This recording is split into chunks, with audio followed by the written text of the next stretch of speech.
రాజీవ్ యువ వికాసం మరింత జాప్యం, దరఖాస్తులు ప్రస్తుతానికి నిలుపుదల, కలెక్టర్లకు సర్కార్ మౌఖిక ఆదేశాలట. కలెక్టర్లకి ఓవరాల్గా చెప్పిందట, మీరు జరాపురి మొత్తం అప్లికేషన్లు తీసుకోవడం ఆపండి అని చెప్పిందట.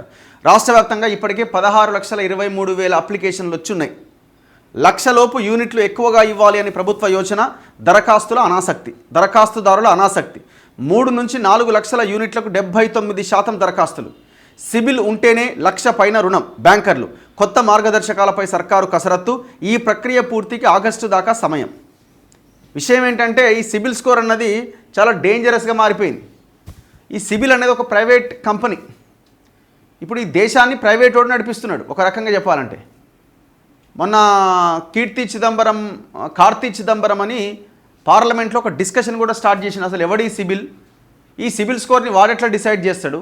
మీరు చూడండి, ఒక 40,000 50,000 ఇస్తే కొన్ని రోజుల్లో మేము సిబిల్ స్కోర్ని మనం హైప్ చేస్తామని చాలామంది బ్రోకర్లు రెడీగా ఉన్నారు.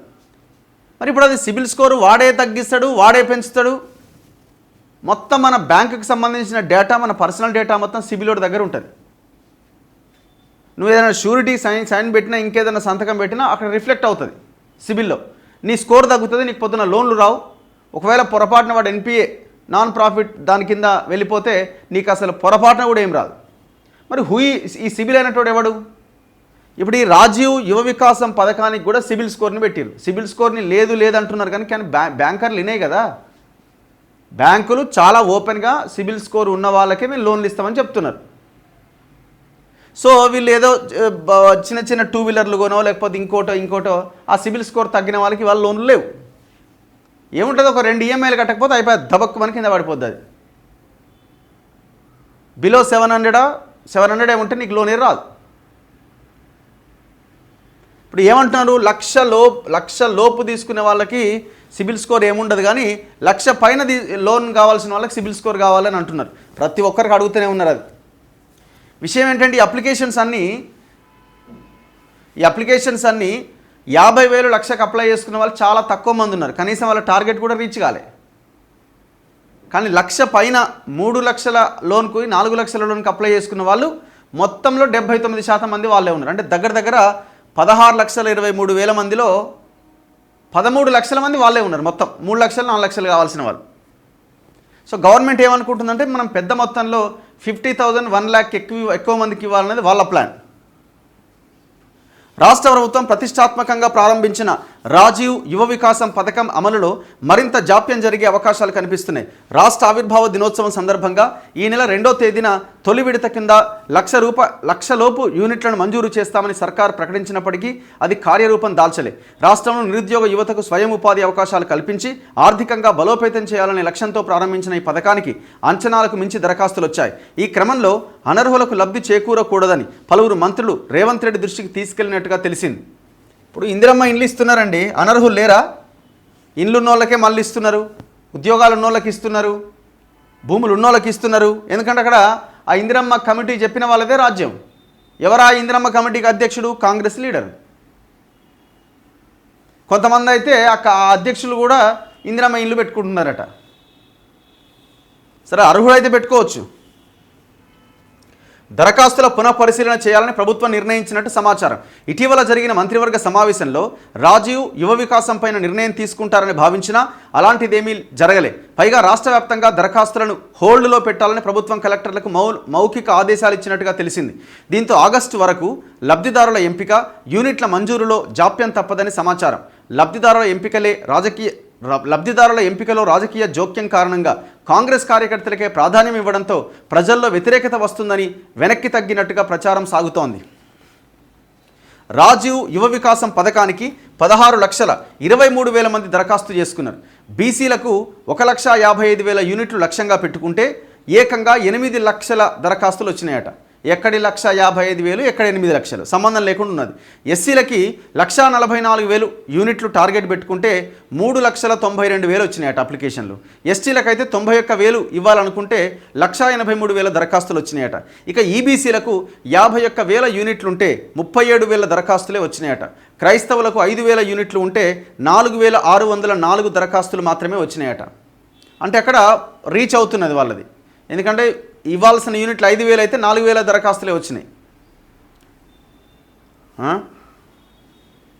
రాష్ట్ర వ్యాప్తంగా 5 లక్షల మంది లబ్ధిదారులను ఎంపిక చేసి స్వయం ఉపాధి కల్పించాలని ప్రభుత్వం లక్ష్యంగా పెట్టుకుంది. కానీ 16 లక్షలకు పైగా దరఖాస్తులు రావడంతో మల్లగుల్లాలు పడుతోంది. మొదటి విడతలో 1 లక్షలోపు యూనిట్లకు ఈ నెల 2వ తేదీ నుంచి 9వ తేదీ వరకు రుణ మంజూరు పత్రాలు పంపిణీ చేస్తామని షెడ్యూల్ ప్రకటించింది. కేటగిరీ 1లో 50,000 నుంచి ₹1,00,000 వరకు యూనిట్ల కోసం దరఖాస్తుల సంఖ్య చాలా తక్కువగా ఉంది. దాదాపు 2,08,000 మందికి ఈ కేటగిరీ కింద యూనిట్లు మంజూరు చేయాలి అనేది ప్రభుత్వం లక్ష్యం. కానీ 132,634 మంది దరఖాస్తు చేసుకున్నారు. సూర్యుడు ఎట్లుందో 2 లక్షల యూనిట్లు ఇద్దాం, 2,08,000 ఇద్దామనుకుంటే 80,000 ఇద్దామనుకుంటే 132,000 అప్లై చేసుకున్నారట. ఇందులో మళ్ళా 50,000 లోపు యూనిట్కు పూర్తి రాయితీ ప్రకటించిన, అంటే మొత్తం 100% అది మాఫీ అనమాట. నీకు 50,000 ఫ్రీగా వస్తాయి అన్నమాట. కానీ దానికి కేవలం 39,400 ఒక్క దరఖాస్తులే వచ్చినాయట. 1 లక్ష లోపు యూనిట్లకు 90% రాయితీ ఉన్నది. అంటే ₹1,00,000 నీకు లోన్ వస్తే నువ్వు కట్టేది 10,000. దానికి కూడా తక్కువ మంది అప్లై చేసుకున్నారు. ఎందుకంటే ఎక్కువది వస్తుందేమో నాకు 4 లక్షలదని అందరు దానికే పెట్టుకున్నారు. ఏడున్నాడా కోసినా రావంటుండే ఒక దిక్కు. ఇప్పుడు 1 లక్షకు అప్లై చేసుకున్న వాళ్ళు అదృష్టవంతులు. ఎందుకంటే వాళ్ళకి 90,000 ఆ 10,000 కడితే 90,000 మీకు లాభం అన్న జరుగుతుంది కనీసం. ఇప్పుడు అందరూ అదే అనుకుంటారు, నీ అమ్మ 1 లక్ష అప్లై చేసినా అయిపోతుండే కదరా నాయన. ఇప్పుడు చూడండి, 1 లక్ష లోపు యూనిట్లకు 90% రాయితీ ప్రకటించిన 93,233 దరఖాస్తులే వచ్చినాయట రాష్ట్ర వ్యాప్తంగా. మొత్తం దరఖాస్తుదారుల్లో 79% మంది 3 నుంచి 4 లక్షల యూనిట్లకు దరఖాస్తు చేసుకున్నారు. 1 లక్ష లోపు యూనిట్లకు మార్చుకోవాలని అధికారులు వారికి సూచించినా ఫలితం లేకపోయింది. రే నీవేంద్రబాయ్ నా చెప్పేది, నాకు ఆయన ఉన్నాడు ఈయన ఉన్నాడు, నాకు 4 లక్షలు వస్తుంది అని రాయి అన్నారు. అంత రాస్తాడ కుప్పయి ఉన్నది ఆడ. పైసలు ఎక్కడ? అందుకే గవర్నమెంట్ ఆలోచించాలి, వీళ్ళు ఒక సర్వే చేయాలి. ఎవరి ఆర్థిక పరిస్థితి ఏంటి, ఎవరు ఏం చేయాలనుకుంటున్నారు ఆ డబ్బుల ద్వారా ఒక సర్వే నిర్వహించి అవసరమైతే ఆ 4 లక్షలకు అప్లై చేసుకున్న వాళ్ళని కూడా 1 లక్షలోకి తీసుకురండి. ఎక్కువ మందికి లాభం చేసే ప్రయత్నం చేయండి. ఇందులో అనర్హులు చాలామంది ఉన్నారు. బాగా పైసలుండి, కార్లుండి, ఉద్యోగాలు చేసిన వాళ్ళు, భూములు ఉన్న వాళ్ళు కూడా అప్లై చేసుకున్నారు. తీసేయండి నిర్దాక్షిణ్యంగా. 1 లక్ష లోపు యూనిట్లకు మార్చుకోవాలని అధికారులు వారికి సూచించినా ఫలితం లేకుండా పోయింది. ఇక 50,000 లోపు యూనిట్లు ఏర్పాటు కూడా సమస్యగానే మారే అవకాశం ఉందట. ప్రస్తుతం కొనసాగుతున్న వ్యాపారాన్ని విస్తరించుకోవడానికి నిబంధనలు వర్తించకపోవడంతో అలాంటి దరఖాస్తులు తిరస్కరించారు. తక్కువ మొత్తంలో ఎక్కువ మందికి లబ్ధి చేకూర్చాలని ప్రభుత్వం భావించినా అందుకు భిన్నంగా దరఖాస్తులు రావడంతో పునరాలోచనలో పడింది. ఇప్పుడు ఇది ముందే ఊహించిందే కదా. ఇప్పుడు ఏ నెంబర్ ఎక్కువ ఉంటే ఆ నెంబర్కి అప్లై చేస్తారు. సింపుల్. గవర్నమెంట్కి తెలియదా, అధికారులకు తెలియదా, నాయకులకు తెలియదా?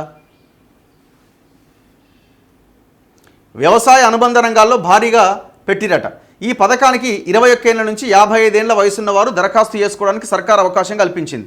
మరోవైపు వ్యవసాయ అనుబంధ రంగాల్లో యూనిట్లు ఏర్పాటు చేసుకునే వారికి గరిష్ట వయోపరిమితిని 60 ఏళ్ళు పెట్టిందట. అంటే ఒకవేళ అగ్రికల్చర్ రిలేటెడ్ దానికోసం మేము దీన్ని ఖర్చు పెట్టాలనుకున్న వాళ్ళకి, ముఖ్యంగా పాడి పశువులు, గొర్రెలు, మేకలు, కోళ్లు వంటి యూనిట్ల ఏర్పాటుకు దరఖాస్తులు భారీగా వచ్చినాయట. అయితే వీటి ఏర్పాటులో గతంలో జరిగిన అక్రమాలను అధికారులు ప్రభుత్వం దృష్టికి తీసుకుపోయారట. ఈ క్రమంలో పారదర్శకంగా యూనిట్లు ఎలా ఏర్పాటు చేయించాలి అనే దానిపై సమాలోచన చేస్తున్నారట. ఇక బ్యాంకు లింకేజీ ఉండే యూనిట్లకు సిబిల్ స్కోర్ ఆధారంగానే రుణం మంజూరయ్యే అవకాశం ఉన్నది. చాలామందికి సరైన సిబిల్ స్కోర్ లేకపోవడం వల్ల రుణాలు పొందే విషయంలో ఆందోళన నెలకొంది. ఈ పథకానికి సిబిల్ స్కోర్కు సంబంధం లేదని ఉప ముఖ్యమంత్రి భట్టి విక్రమార్క ప్రకటించినప్పటికీ సిబిల్ సరిగ్గా లేని వాళ్లను బ్యాంకర్లు ఎంపిక చేయలేదు. పథకం దరఖాస్తు గడువు ముగిసిన తర్వాత చాలామందికి కొత్తగా రేషన్ కార్డులు పంపిణీ చేశారు. దీంతో ఈ పథకాన్ని తమకు కూడా వర్తింపజేయాలని డిమాండ్ చేస్తున్నారు. ఇలాంటి వారిని ఏం చేయాలి అనే అంశంపైన ప్రభుత్వం తర్జన భర్జన పడుతున్నదట. ఊరిని అమ్మ ఇప్పుడు ఇంత ఆలస్యం చేశారు. రేషన్ కార్డులు వచ్చినాయా, ఇందిరమ్మ ఇండ్లు వచ్చినాయా, ఇంకా చాలా స్కీమ్స్ ఉన్నాయి. ఏమనంటే ఫ్రీ బస్ ఇచ్చినామంటారు. ఊరిని అమ్మ అదే పథకం అయిపోయింది వాళ్ళ రాష్ట్రంలో.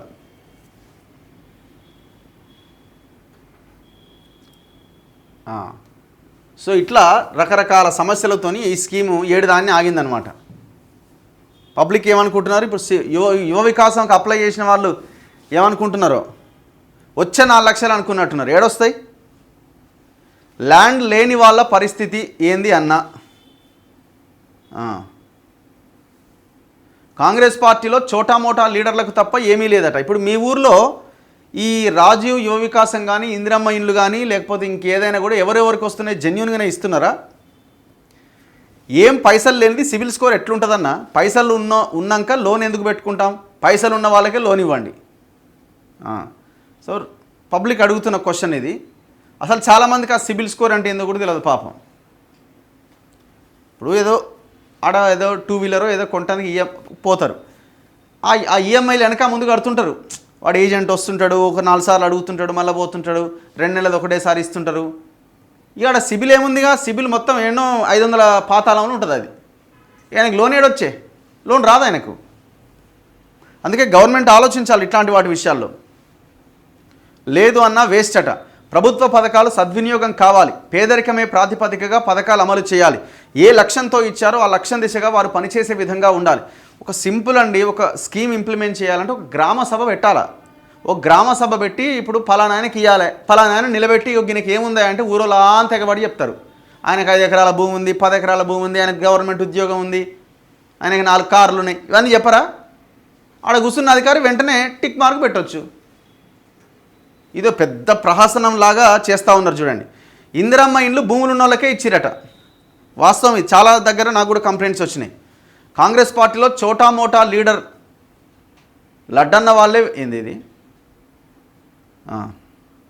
మా ఫ్రెండ్ వాళ్ళు చాలా ఉన్నోళ్ళు, వాళ్ళు కాంగ్రెస్ పార్టీ టౌన్ ప్రెసిడెంట్ ఇక్కడ, వాడు 4 lakhsకి అప్లై చేసిండట. చేస్తాడు మరి, అప్లికేషనే కదా. అందుకే గవర్నమెంట్ ఆలోచించి ఇవ్వాలి. రఘు అన్న, ఈ ప్రభుత్వం మొదట గ్రామస్థాయి మున్సిపల్ స్థాయి ఎలక్షన్లు నిర్వహిస్తే తమ పాలన ఎలా ఉందో ప్రజలు చెప్పగలుగుతారు. మరి ఎందుకు భయపడుతుంది ప్రభుత్వం? టైం చూసి పెడతారు వాళ్ళు కూడా. ఎవరు అడిగారు స్కీమ్లు? ఆంజనేయులు అడుగుతున్నాడు. గ్రామ సభ పెడితే ఒక్కడు కూడా రారట. ఎందుకు రారు? వచ్చిన వాళ్ళే, మరి వచ్చిన వాళ్ళే అక్కడ జెన్యున్గా ఉన్న వాళ్ళే అక్కడికి వస్తారు, రానోళ్ళది రానట్టే. అవసరమైతే గ్రామ సభకి ఒకరోజు అవకాశం లేకపోతే 2 రోజులు అవకాశం కల్పించాలి. ఫస్ట్ రోజు రానోళ్ళు సెకండ్ రోజు వస్తారు. తెలంగాణ అప్పుల ఊబిలో 8 లక్షల కోట్లకు ఉన్నా కూడా తెలంగాణ రాష్ట్రాన్ని చాకచక్యంగా మరియు సమర్థవంతంగా పాలన చేస్తున్న రేవంత్ రెడ్డి గారికి హ్యాట్స్ ఆఫ్ అట. కల్వకుంట్ల గోపాలరావు గారు. వామ్మో. ఇందిరమ్మ ఇండ్లు కాంగ్రెస్ వాళ్ళకే వస్తున్నాయట. శివ బీజేపీ. అన్న, సర్పంచ్ ఎలక్షన్ల ముందిస్తే గతంలో బీఆర్ఎస్ బీసీ బంధులాగా సర్పంచ్ ఎలక్షన్స్ అయిన తర్వాత ఇస్తారు. రఘు అన్న, సిటీ బస్ పాస్ 300 పెంచిరట. వాస్తవమే, నిన్న కూడా చదివి నీ వార్త నేను. 150 నుంచి 300 దాకా పెరిగింది. 35 కిలోమీటర్ల పైన జర్నీ చేసే వాళ్ళ బస్ పాస్ దాదాపు 300 పెరిగింది. 600ది 850 ఎంతో అయింది. Indiramma houses only Congress party వాళ్ళకే ఇస్తున్నారు. ముదిరాజులకి ఇస్తారా? రాజీవ్ యువ వికాస్ అందరికి ఇస్తారు కదా. ఎలా చెప్పినా లీడర్ వేరే వాళ్ళకే ఇస్తున్నారట. కేసీఆర్ మొత్తమే అయినప్పుడు ఏం చేసినావన్నా? మరి ఇప్పుడు ఏం చేద్దాం నువ్వు చెప్పరాదు? ఇప్పుడు ఏం చేద్దాం? ఇప్పుడు ఈయన ఇచ్చిండా? ఆయన ఇవ్వలేదు, ఈయన ఇవ్వలేదు ఇంతవరకు. యువ వికాసం వస్తుంది అనేది ఉత్తదే. ఆర్టీసీ ఎంప్లాయీ స్టేజ్ ఏంది, ఆర్టీసీ ఎంప్లాయీలది ఇంకా చేంజ్ అవుతలేదు. ఆన్లైన్ అప్లికేషన్ అని చెప్పి మళ్ళీ ఆఫ్లైన్లో జిరాక్స్లు అడగడం ఎందుకన్నా? మరి జిరాక్స్లు కూడా బతకాలి కదా, మన టైం వేస్ట్ కావాలి కదా. అట్లా తెలంగాణ రాష్ట్రం వచ్చిన తర్వాత ఈ జిరాక్స్లకే నాకు తెలిసి మస్తు డబ్బులు పెట్టుంటారు. రాష్ట్రం అంతా మనం జిరాక్స్లకు ఎన్ని పైసలు అయినా లెక్కేస్తే కోట్ల రూపాయలు అవుతుండొచ్చు. అప్లికేషన్లు ఇచ్చుడే ఉంది కానీ మన ఇంటికి వచ్చుడైతే ఏం లేదు ఇంతవరకు. ఇది జొన్నల పైసల గురించి ప్రభుత్వానికి అడుగు అన్నగారు.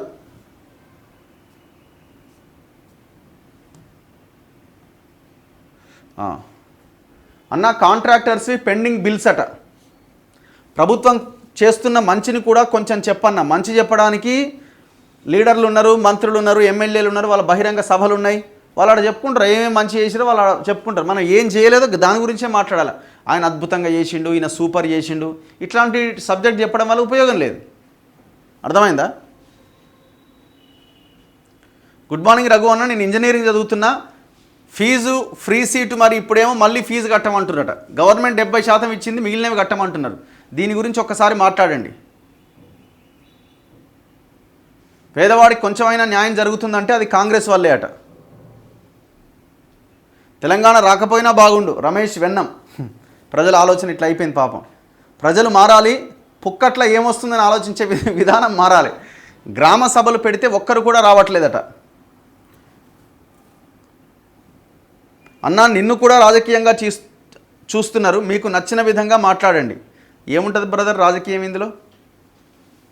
చిన్న కాంట్రాక్టర్స్ బిల్లులు రావట్లేదట, వాస్తవమే ఇది. 100 కోట్ల, ఇప్పుడు ఈ గవర్నమెంట్ వచ్చిన తర్వాత ఒక 13,000 కోట్ల దాకా బడా కాంట్రాక్టర్స్ బిల్లులు క్లియర్ చేశారు. ఒక 1,000-2,000 కోట్లు చిన్న చిన్న ఈ సర్పంచ్ల వీళ్ళ బిల్లులు ఈజీగా క్లియర్ అయ్యేవి. వాళ్ళ మౌత్ టాక్ వల్ల ఇవాళ రాష్ట్రంలో బ్యాడ్ నేమ్ ఉన్నది పార్టీకి, ప్రభుత్వానికి. వాళ్ళకి అన్ని వేల కోట్లు ఇచ్చినప్పుడు వీళ్ళకి ఒక 1,000-2,000 కోట్లు 20-30% వీళ్ళకి ఇచ్చుంటే మ్యాటర్ క్లియర్ అయిపోయేది.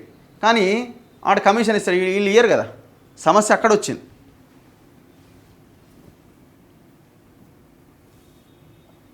ఎవరు రాజీవ్ యువ వికాసం గురించి ఎవరు అడుగుతలేరుగా. ఎంతకు అప్లై చేసిరు మీరు? ఇంతకి అంత 3 లక్షలు 4 లక్షలేనా? ఫస్ట్ రాష్ట్రం మొత్తం స్కిల్ సెన్సస్ చేయాలి, అప్పుడు ఎవరు ఏం చేస్తున్నారు, వాళ్ళకి ఏమి ఇవ్వచ్చో తెలుస్తుందట. ఓకే, తెలంగాణ వచ్చుడు వేస్ట్ అట, గతం కంటే కొంత మెరుగ్గానే అనిపిస్తుందట. మొదట ప్రజలే దొంగలు, తర్వాత నాయకులట. Good morning. ఉచితాలకు హద్దులుండాలి లేదా తెలంగాణ దివాలా తీస్తుంది. నేరెళ్ల రామగౌడ్.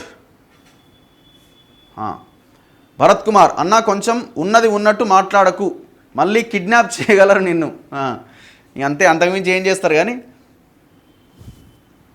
మారగాని వంశీ అన్న ఏసీబీకి దొరికిన గౌట్ ఎంప్లాయీస్ దొంగల కేసెస్ ఏమవుతున్నాయన్న? ఏం కావు. ఇప్పుడు మీరు చూడండి, ఏసీబీ రైట్స్లో కూడా దొరుకుతున్నది ఎవరో కూడా చూడండి మీరు. ఇప్పుడు మొన్న ఒక 2 ఆర్ఐలను పట్టుకున్నారు, ₹1,00,000 ఏదో 12 లక్షలకు డీల్ మాట్లాడుకున్నారు అని. జనరల్గా ఆఫీసెస్లో ఈ అవినీతికి సంబంధించిన కేసెస్ ఎట్లుంటాయి? ఆ పైన ఉన్న ఆయన కింద ఒక ఎంప్లాయీనో ఎవరినో అకామిడేట్ చేస్తారు, పెడతారు. వాళ్ళు పెట్టి ఆయన ఆధ్వర్యంలోనే మొత్తం డీల్స్ అన్నీ జరుగుతాయి. ఇప్పుడు ఆడ ఆర్ఐ దొరికిండు, ఆర్ఐ తీసుకునే ఆ 10 లక్షలు 12 లక్షలు ఓన్లీ ఆర్ఐ జేబులకే పోతాయా? ఆర్ఐ ఆ పైన ఉన్న ఆయనకి, ఆయన ఆ పైన ఉన్న ఆయనకి మొత్తం ఆర్డీఓ స్థాయి వరకు ఆ డబ్బులన్నీ ఎవరికి వెళ్ళాల్సిన వాటా వాళ్ళకి వెళ్తుంది. కానీ ఎవడు బుక్ అవుతుంది? ఇక్కడ కింది స్థాయిలో ఉన్న ఉద్యోగి బలైపోతున్నాడు. ఇప్పుడు ఆడ ఎవిడెన్స్ ఉందా? ఈయన చెప్పినా కూడా నాకేం తెలిసి నా మీద పెడుతున్నాను అంటారు, అయిపోయాయి, కథం. మళ్ళీ ఇక్కడ కింది స్థాయిలో ఉన్న ఉద్యోగులు, బలహీన వర్గాలకు సంబంధించిన ఉద్యోగులు ఇక్కడ బలవుతున్నారు, మీరు గుర్తుపెట్టుకోండి.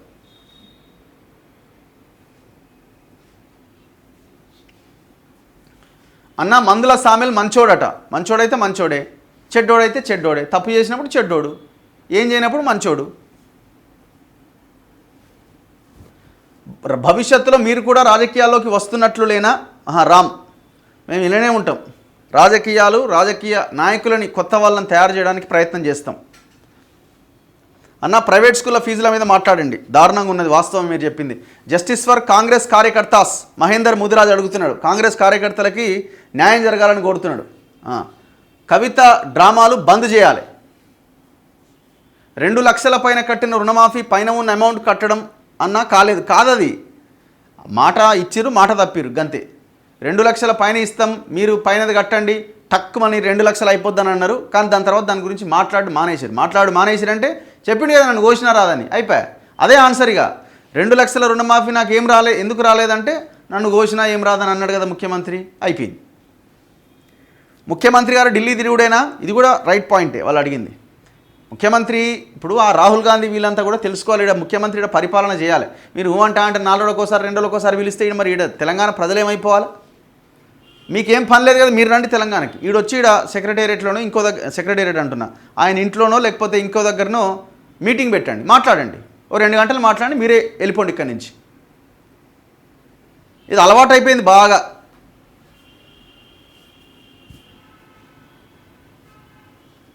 అన్న విద్యుత్ ఆర్టిజన్ కార్మికుల గురించి మాట్లాడండి. ఏమీ లేదు డొల్లా. తెలంగాణవాది. గాంధీ సామాజిక వర్గానికి మంత్రి పదవి ఇవ్వాలన్నట్టు. ఏ గాంధీ? ఎవరున్నారు ఈడ? నీకు రుణమాఫీ అయిందా అన్న? నాకు ఒక్క గుంట భూమి కూడా లేదన్న. రుణమాఫీ అవ్వడానికి నాకు ఒక గుంట భూమి కూడా లేదు. రుణమాఫీ రాదు, నాకు రైతు బంధు రాదు, నాకు భూమే లేదు.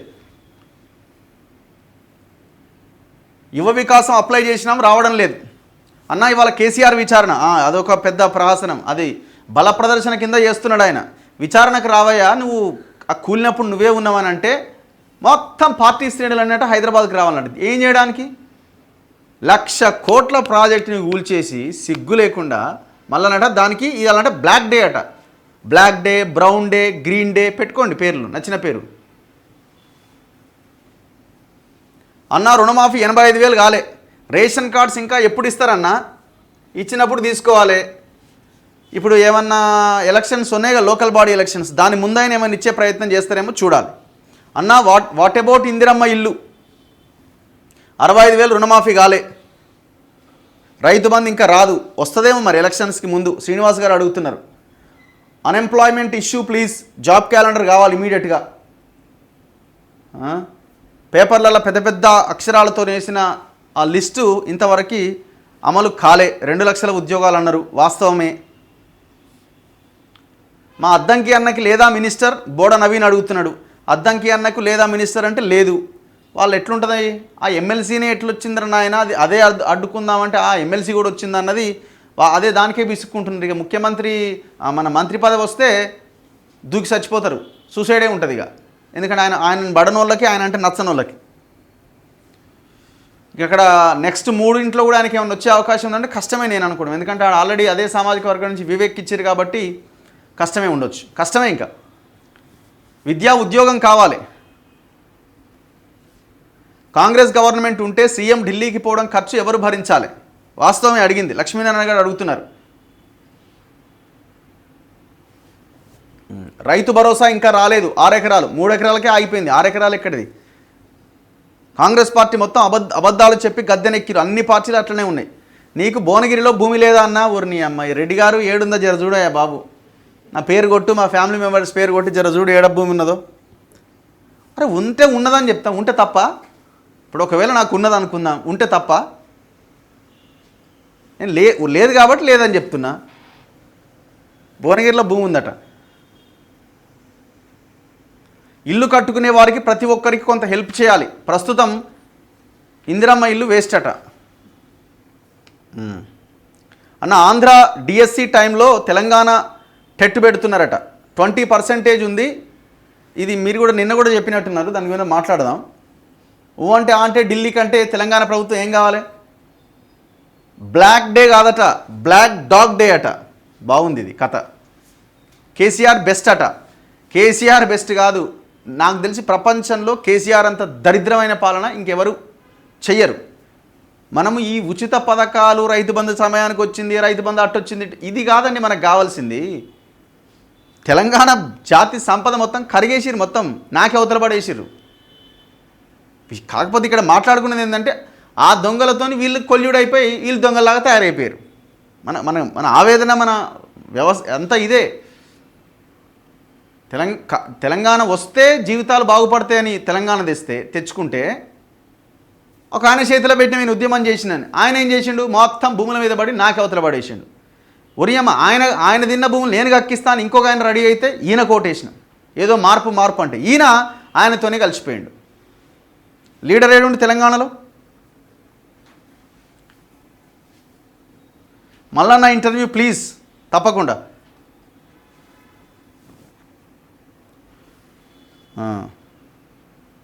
అన్న 60 గజాల్లో ఇందిరమ్మ ఇల్లు ఎట్లా కడతారన్న? కాంగ్రెస్ కండిషను.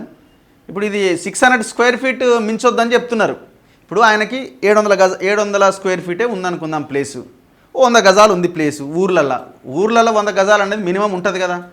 ఆయన నువ్వు 60 గజాలలోనే కట్టాలంటున్నాడు, 600 స్క్వేర్ ఫీట్లనే కట్టాలి నువ్వు. అరే ఆయన దగ్గర ఇంకొక 5 లక్షలు ఎక్కువ ఉన్నాయి, ఉన్నదాంతో ఇంకేదో అప్పు చేసి ఇంకో చేసి ఆడ కడతాడు, కట్టుకొని. ఈ లొల్లెందుకు నాకు అర్థం కాదు. మా ఊర్లో ఒక ఆయన ఎవరో చెప్పిరట, ఇది చాలా దారుణం. పాపం ఆయన ఎప్పుడో రూపాయి కూడబెట్టి ఏదో గవర్నమెంట్ అక్కడ ఉన్న గ్రామ పంచాయతీ భూమి ఇస్తే ఆడ పిల్లర్లు వేసిండు. పిల్లర్లు వేస్తే ఈ పిల్లర్లు వేస్తే నీకు ఇందిరమ్మ ఇల్లు రాదనేసరికి ఆ పిల్లర్లు మొత్తం కోసి పడేసిండు. ఎంత అన్యాయం ఇది, దుర్మార్గం కదా ఇది. చెప్పేటోనికని ఉండాలి కదా. పాపం ఆయన అంటే ఏదో భయానికి ఈ అమ్మాయి ఉన్నదన్న కూడా రాదేమో అని చెప్పి అది తీసేసాడు. ఎవడన్నా చెప్తారా ఇట్లా మనిషి అని? ఎవడన్నా ఇట్లా చాలా విలేజ్లో జరుగుతున్నది. ఆయన ఇచ్చే 5 లక్షలు ఆ పునాది బేస్మెంట్ కూడా సరిపోవు, రాసి పెట్టుకోరు మీరు. ఇప్పుడున్న ఈ సిమెంట్ ధర కానీ లేకపోతే స్టీల్ ధర కానీ ఇసుక కానీ ఇవన్నీ మేస్త్రి ఖర్చులు ఇవన్నీ మనం కొనే ఐటమ్స్ ఇవన్నీ చూస్తే 5 లక్షలు దేనికి సరిపో. ఈ చదువుతూనే ఉండొచ్చు, ఇట్లా చదువుతూ ఉంటే మనకి ఇక్కడ పేపర్లు ఆగిపోయినాయి. జనాలు కూడా ఇంట్రెస్టింగ్గా చూస్తున్నారు. వార్తలు చదవన్నా ఇక టైం అయిపోతుంది. ధన్యవాదాలు. చలో నెక్స్ట్ మిగతా వార్తల్లో